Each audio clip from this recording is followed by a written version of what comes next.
Paano nga ba tayo ma-invite sa content monetization? Ang video na to para naman to sa mga content creator na hindi pa alam kung paano. Or mga content creator kabubukas lamang sa ilang mga dashboard at baguhan pa. So, itong content monetization, pinagsama rin tatlong tools ni Meta. Ads on Reels and stream ads and performance bonuses. Pag ma-invite ka nito, yung tatlo na yan, unlock na. Good luck sa'yo. Tara. Click Facebook app. Facebook profile natin. Dito sa gilid may 3 dots. Click natin yan. Scroll up. Makikita natin yung your profile link. Copy link natin yan dahil gagamitin natin mamaya doon sa pag-submit natin ng application. Tapos balik lang tayo.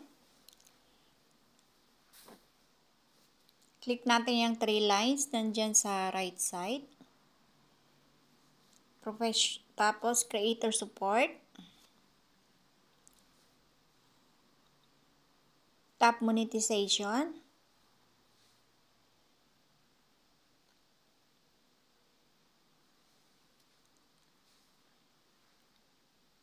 Tapos click natin yung program eligibility.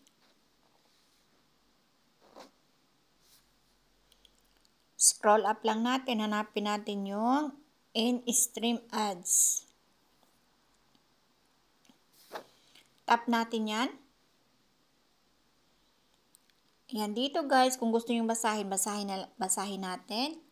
As of October 4, 2024, we will no longer be accepting applications. Kaya need natin mag-submit ng form para sa invitation ng ads on reel and performance bonus at saka in-stream ads.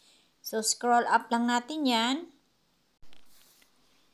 Diyan sa baba, makikita nyo yung in this form. Click natin yan.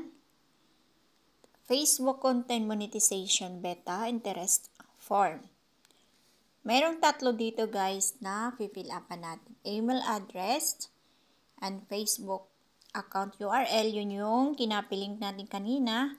At saka yung other social media accounts, ang nilagay ko dyan, may Facebook page. Kung wala naman kayong Facebook page, okay lang naman na hindi nyo fill upan yan. Tapos after that, click nyo lang yan, let's do this.